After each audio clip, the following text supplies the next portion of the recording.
Hello and welcome to the Fragrance Report, a podcast where we discuss the relationship between art, history, culture, and fragrances. I'm your host, Anya, and today I'm excited to share with you 5 vintage fragrances that you can still buy today. What I've found really fascinating about fragrances, and especially in doing this podcast, is for many of us, fragrances are so sentimental, they kind of end up being accessories, but if we look at the larger scope of history, fragrances are often a reflection of the times that they were created in, so it's a really fascinating way for us to look back at the past in a really interesting and almost very personal way. So today we're going to cover these 5 fragrances. You might have smelled them, you might have known about them, you might have seen them on your mother's, on your grandmother's vanities, or you might have enjoyed them yourself. A little bit of housekeeping before we get started. I do have this podcast. It's called The Fragrance Report. I launch a new episode of this podcast every Wednesday on YouTube and Spotify, so you can watch or listen to this podcast in between the two systems. I like to focus this on fragrance history, and it's also a fun way for me to chat with you guys every week. I really enjoy these episodes because it's an opportunity for me to delve into the parts of fragrance history that people don't talk about as much. So that's something I find really interesting as someone who loves history, and I hope you will as well.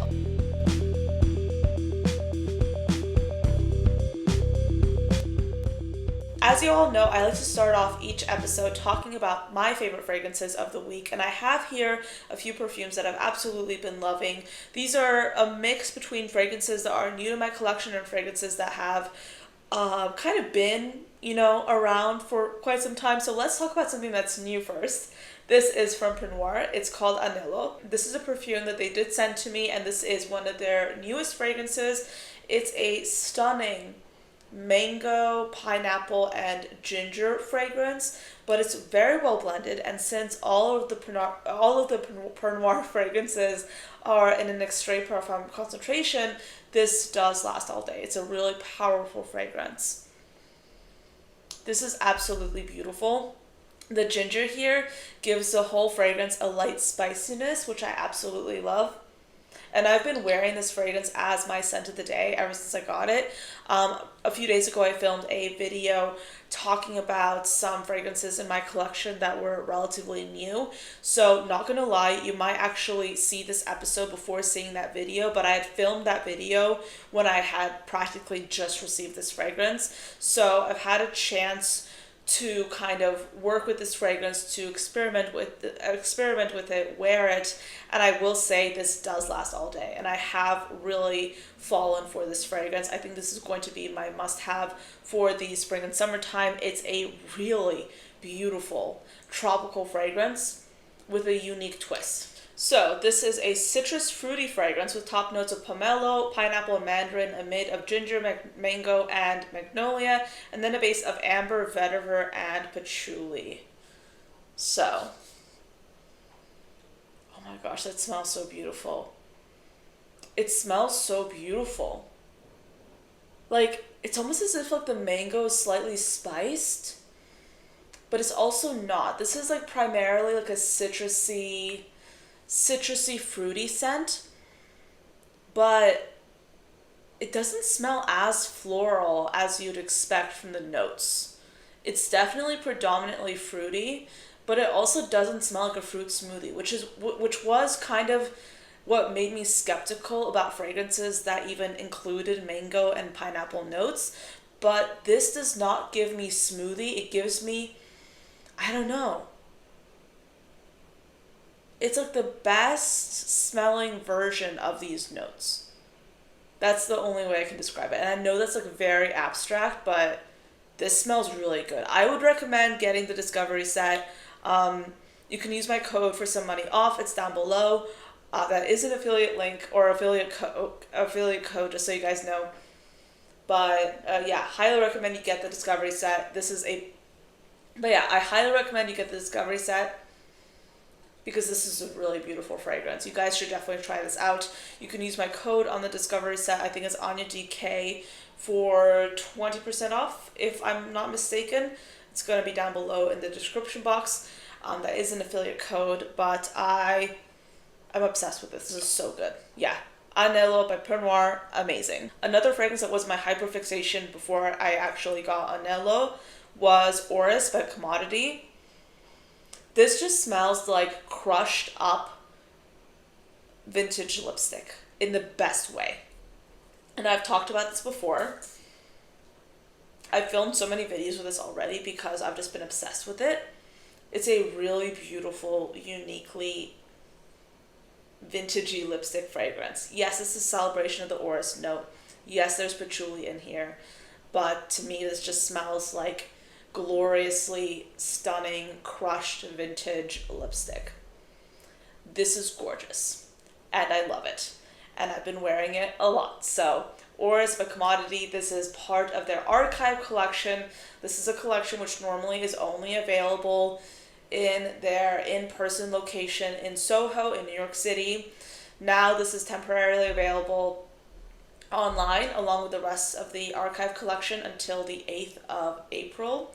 So you have until that time to get it online. Other than that, it will be available only in store because the archive collection from Commodity is one of their most exclusive collections. But this is absolutely stunning, so I highly recommend you give it a try, especially if you're into lipstick fragrances. I will say this, there are some times when I smell a fragrance and I'm like, okay, yeah, this smells really good. It smells phenomenal. I can't believe I forgot about this perfume. And that would definitely go for Velvet Chocolate by Theodoros Kalatinas. I think I sprayed this just randomly and I was like, wait, this smells delicious. And I can't believe I haven't worn it in so long. And the reason I haven't worn it is because I've just like kind of been leaning away towards like the hyper dessert like gourmands. But this is really good. This makes me hungry. That's how good it is. This is called Velvet Chocolate by Theodoros Kalatinas. It essentially smells like chocolate, like a really good chocolate cake, like the expensive kind. Like think of that with like the really high quality chocolate frosting. That's what it smells like. I'm talking about a high-end, luxurious cake. That's what this is giving. And there's something about that, the smell of the frosting on that kind of cake that is just indescribably amazing. And that's what this fragrance is giving. It's a really potent perfume, but I just wanted to include it in this video because this was one of the highlights of my fragrance week. So yeah, let's include it in the favorites. So Velvet Chocolate by Theodoros Kalatinas. Have not worn this. I mean, I think I might have worn it like once. I don't know. I can't remember. But anyway, this is good. If you like the sound of this, you will probably like this. So 2 fragrances by Snif. Just want to give you a quick update. Hot Cakes and Sweet Ash Super. Both amazing. Sweet Ash Super has a delicious vanilla dry down with some woodiness. The opening is a little bit more gourmand than the dry down. The dry down is where you get like this woodsy vanilla, really beautiful, highly recommend. And then Hot Cakes by Snif is also really stunning. I don't know what it is, but I think I'm going to start to go back to like ultra photorealistic gourmands again because this is an ultra photorealistic gourmand that smells like an IHOP pancake stack. Very much love that kind of smell. I have been spraying this on and I smelled it on my coat and it was on my coat for days, by the way. And I was just smelling it. I was like, what is that beautiful smell? And I'm like, oh, it's Hot Cakes by Snif. This is so good, guys. I love it so much. Yeah, this is really, really good. But yeah, anyway, I'm an affiliate with them. You can use my code for 10% off of both of these, or one, or a travel size, whichever one you like. The next fragrance I have for you is a fragrance that you do not need a discount code because it smells amazing and it's also really, really affordable. This is Arasha by Al Rehab. This just smells like a Barbie doll head. Let me explain. It's also supposed to be, well, not supposed to be. It's similar to Gucci Rush as well. When I say Barbie doll head, I'm basically talking about a scent that smells plasticky but still feminine. If you know, you know. If you've smelled this kind of scent profile, you might know what I'm talking about. In essence, this perfume has notes of like amber and rose. So the way those two notes come together ends up like smelling like a Barbie doll head. So yeah, I really like it. It smells fake. It smells delicious. Sometimes I just want to smell like a fake Barbie. And this is what I go for whenever I want to smell like that. And look at my dent, guys. If you're watching the video version of this, you can definitely see I have been going through this. Well, not like too much, but like I'm gonna use this up at some point, and when I do, I'm just gonna go ahead and buy Gucci Rush because it's been a long time anyway. But yeah, I really like this a lot. So, Rasha by Al Rahab, delicious.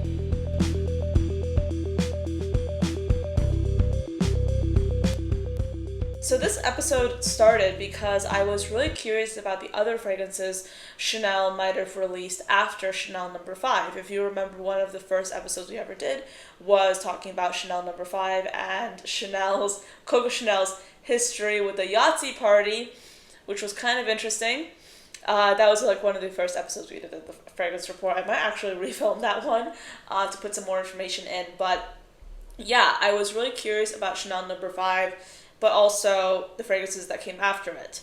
So the fragrance that was released in 1922, a year after No. 5, was Chanel 22. And this fragrance was also created by Ernest Beau, the same perfumer that created No. 5. If you remember, Ernest Beau was known as a perfumer for the Tsars. He created fragrances for Russian nobility, and then the Russian Revolution happened and he fled to France, where he then started working for Chanel. If you're interested in learning more about Imperial Russia and the fragrances that were beloved by the royal family at the time, definitely check out my episode on that. I did it a few weeks ago. We talked about the perfumers, or the perfumes that the Romanovs loved to wear. So if you're interested, definitely do listen to that episode if you haven't already. So anyway, this fragrance was supposed to be a lighter version of No. 5 because No. 5 was known to be like heavy, kind of seductive. This was supposed to be lighter, more floral, so the notes also reflected this. Essentially, it was supposed to be an alternative for those who might have found No. 5 to be a little bit too bold for their tastes. So the scent profile of No. 22 included top notes of aldehydes, neroli, lily of the valley, a heart of tuberose, jasmine, rose, and ylang-ylang, and then a base of vanilla, incense, and vetiver.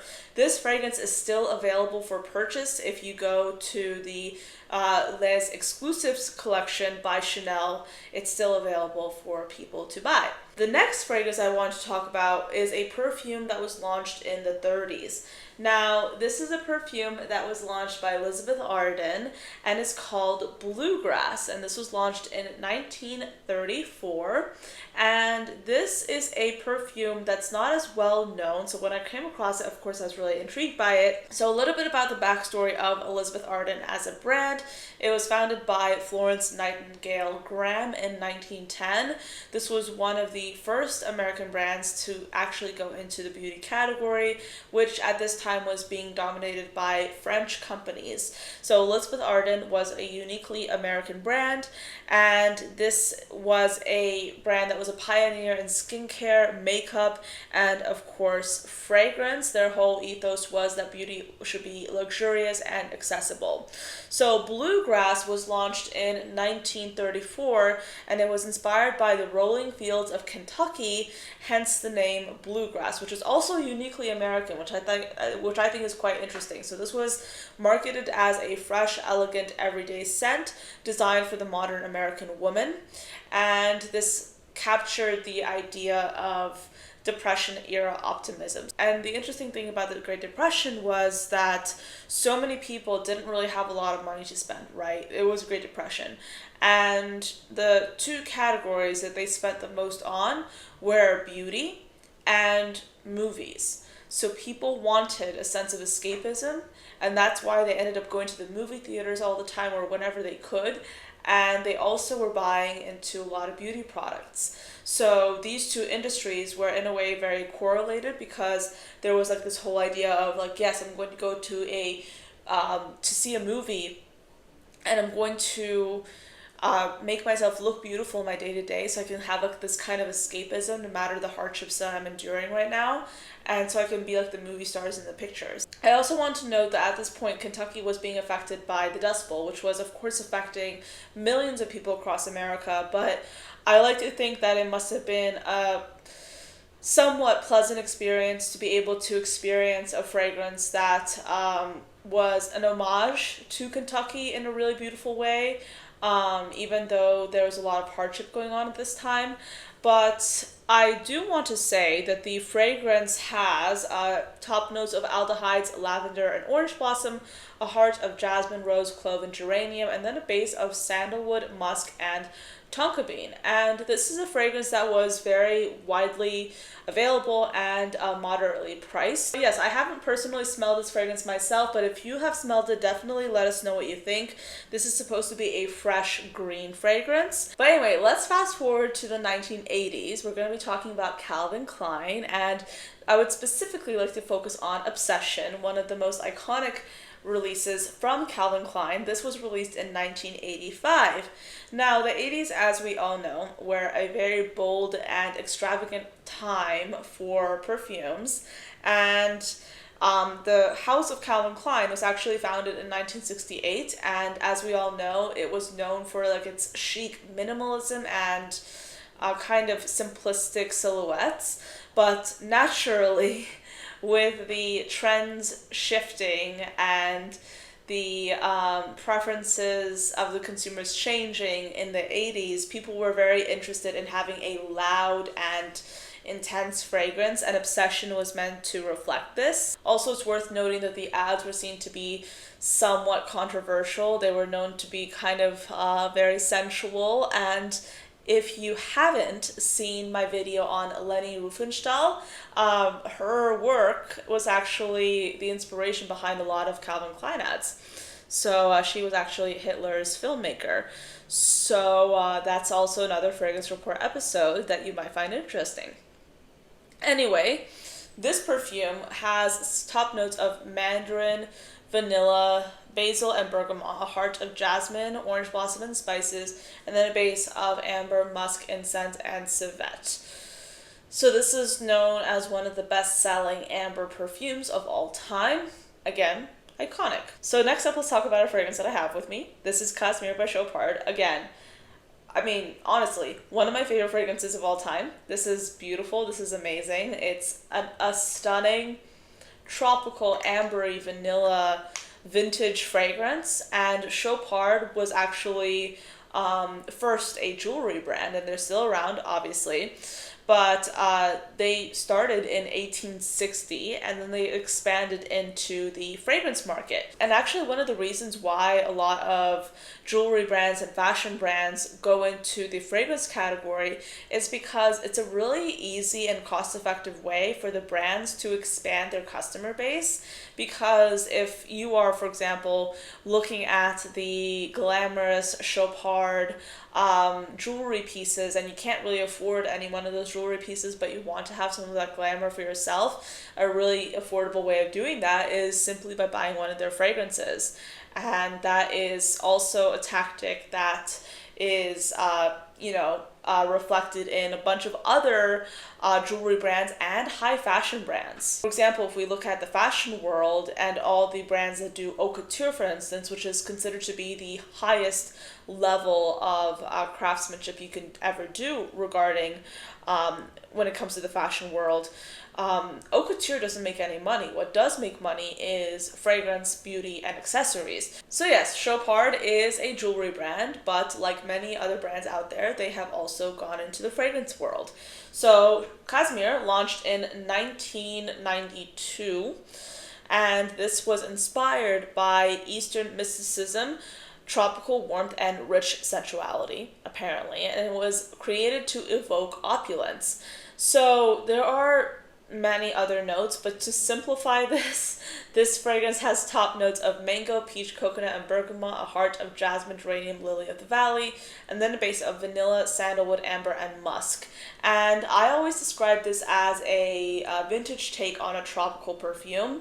So when you think of a fragrance with notes of coconut, mango, you might not think of something that's going to smell like this. So whenever I do videos on this fragrance, I always say very much I'd like to stress that this is a vintage interpretation of what these notes might smell like. So if you're someone who is used to the modern interpretation of these notes, this is a vintage leaning interpretation. And I personally love this whenever I'm not feeling my best, whenever I'm like sick.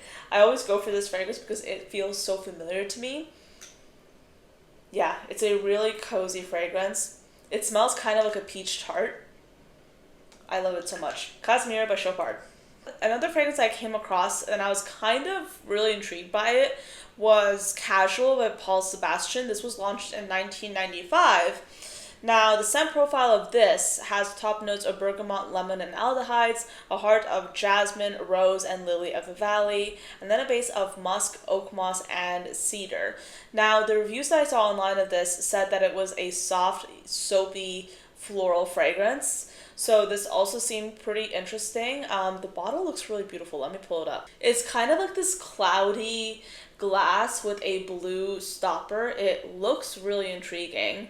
And yeah, I will say some people really don't like it because I think there's like that soapiness. So yeah, this is a very soapy fragrance. That's what the reviews say. It's a musky rose lily of the valley scent. It's a strong white floral. So yeah, I mean, it sounds really interesting. I feel like this would be right up my alley. I don't really need a soapy fragrance at the moment because I think I already have some soapy fragrances in my collection that I already love. I'm thinking of by Corel's Sharing Concept. That's like my number one favorite soapy fragrance right now. And that I already have. But this looks like a really affordable alternative as well. It's like $15 on fragrance. That's not bad at all. But let me know. Have you tried this fragrance? I'm really curious about it. Alright, so that's pretty much it for this podcast. So those are all the fragrances I wanted to talk to you guys about.